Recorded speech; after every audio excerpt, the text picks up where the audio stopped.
This is a second stimulus check update. There's good news and bad news. The good news is that there's much more support for the $908 billion bipartisan stimulus package from both the Senate Republicans and Democrats, and it seems it's very probable it'll pass by the December 11th deadline, just a few days away.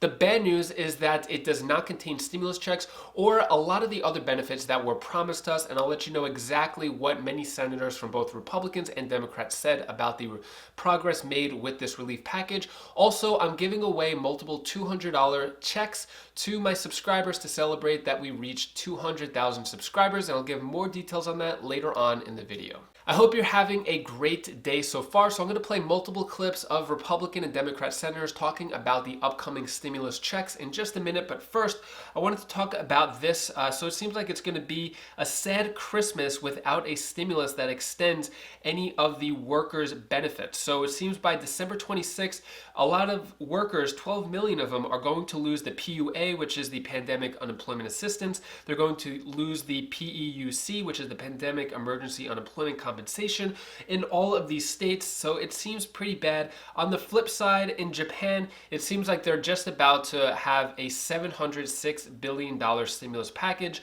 And if we look at the population from Japan to America, Japan has 126 million people. America has around 330 million people. So 200 million people less are getting almost as generous of a stimulus package as we're about to get. And that's their second stimulus package as well. All right, on to second stimulus check news in the US. So it seems that there's a lot more bipartisan support. GOP senators are now saying that they support the $908 billion stimulus package that does not contain stimulus checks in it. So first one is going to be Bill Cassidy, Republican senator from Louisiana. I'll play this clip right now when asked about stimulus checks. Here's that clip. Joining us now, Republican Senator Bill Cassidy, who's a doctor as well as a member of the bipartisan group behind the plan.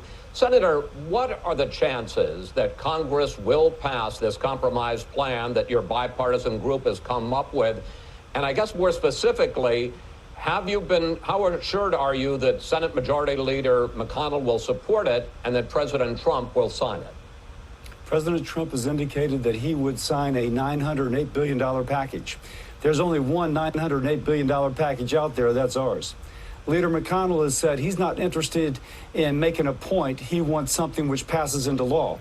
It only can pass into law if it's bipartisan in the House and the Senate, and ours is.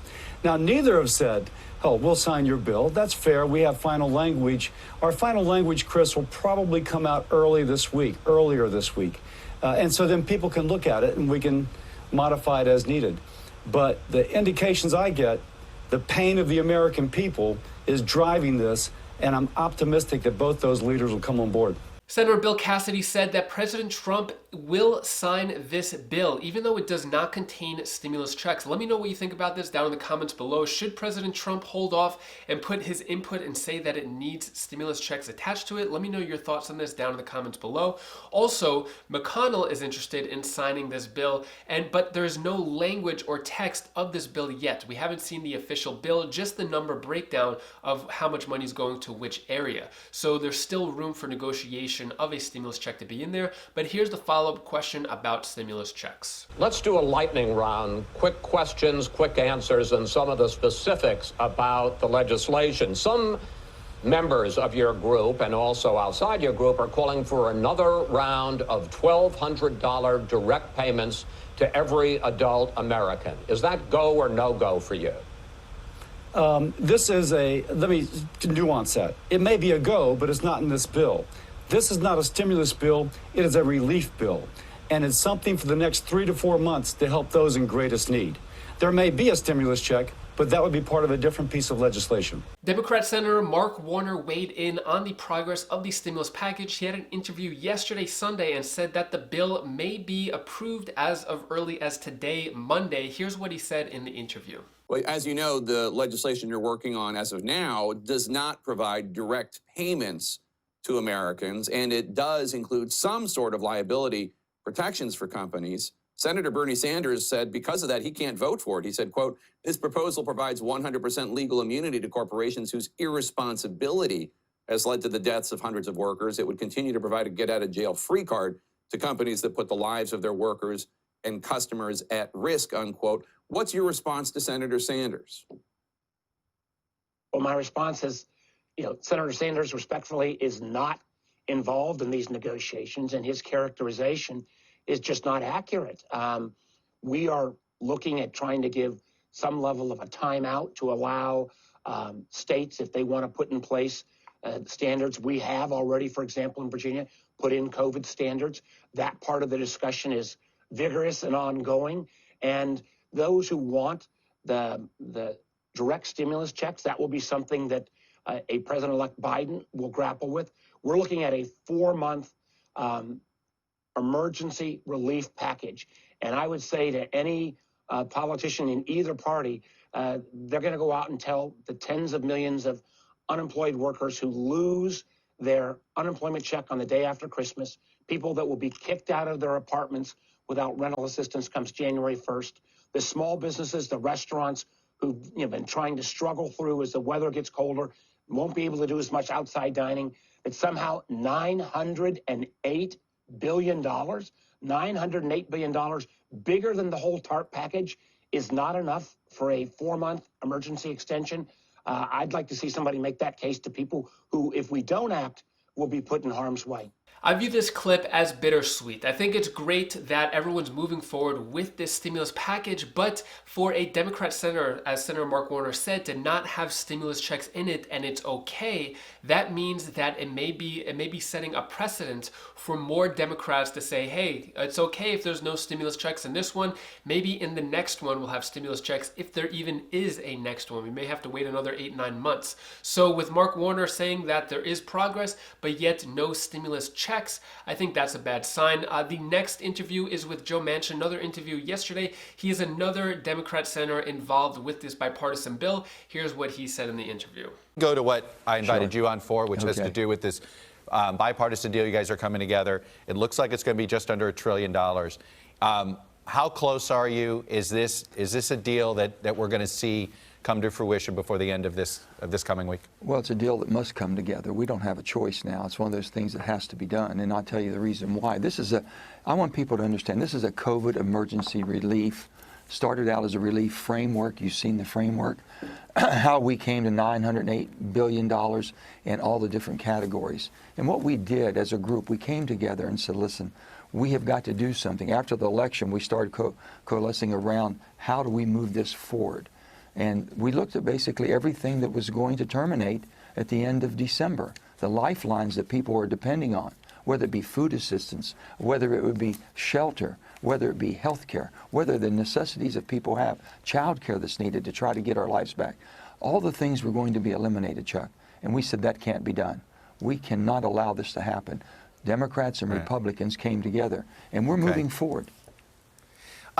It's not the deal that a lot of people think is needed, including the chair of the Federal Reserve. I mean, I think he is concerned that it's more likely you're underdoing it than overdoing it. Do you concur with him? Are you worried that you're probably doing less than you should be doing? Chuck, this is an emergency relief package only till April 1, the first quarter, to get through the first quarter.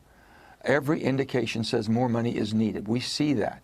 This gets us through basically the lifelines that people need and the small businesses that can survive and not go under. Unemployment checks that people are going to be losing. If we don't invest this money now, and Chuck, every indication says that more is needed. The President-elect Joe Biden said this is a down payment. He can come in as president. When he does come in as president, his team can put together a different proposal that takes us further down the road for more recovery. If we don't do something now, and on both sides of the aisle, my colleagues have said, the $908 billion of investment we make into the citizens of this country and trying to keep this economy from collapsing could be more important than $2 trillion would be in February, March if we do nothing. I find it disappointing that he's saying, yes, we do need more money, but we're going to have to pass this stimulus package, and it's only going to cover the first quarter up until April 1st. If that's the case, then it may not mean that they're going to have any urgency to try to pass another stimulus package with stimulus checks. So there are still people fighting for stimulus checks, but with these 3 interviews from the senators involved with this bill, it seems like they don't want to have stimulus checks included in it. With just the deadline a few days away, December 11th, it seems that we're still waiting on the language of the bill to come to fruition. And then once we see that, then the final negotiations will happen, and then they're probably going to sign off it on December 11th. I'll keep you updated on that. That is all the stimulus news I have for you today. Here's my daughter Bella's tip of the day to cheer up your mood a little bit. Hi guys, this is Belle. This is the tip of the day. I want to tell you the one thing that you should do. When a flower's already dead, don't water the dead flower. That means that when you have a friend and they don't want to be with your relationship, then find a new friend. I know it's hard, but you have to. Then you'll learn from them. So I got a friend, and they didn't want to be with me. So I couldn't help it, but I had to find a new friend better. So I did. So that's all I wanted to tell you for today. Bye. Isabella. Thank you so much for all of the support and watching this video, liking, commenting, and being a part of the Wise Flies community. To celebrate the 200,000 subscriber mark, I'm going to give out multiple $200 checks, and I'm going to give out the final details in tomorrow's video. The only thing you have to do for now is just be subscribed to Wise Flies, as well as my 2 other channels, Wise Vibes and Wise Sense, and then I'm going to give the final details in tomorrow's video of how you can be eligible to get these $200 checks. But until then, if you want some more motivation, I recommend clicking this video over here. It's the 3 life-changing pieces of advice by Kevin Hart. Even though he's really funny on camera, he has a lot of wisdom to share when he's not making movies or stand-up comedy. I recommend clicking this video over here if you want to get in a better mood, and I'll see you in the next video. Take care, be safe. Thank you for watching.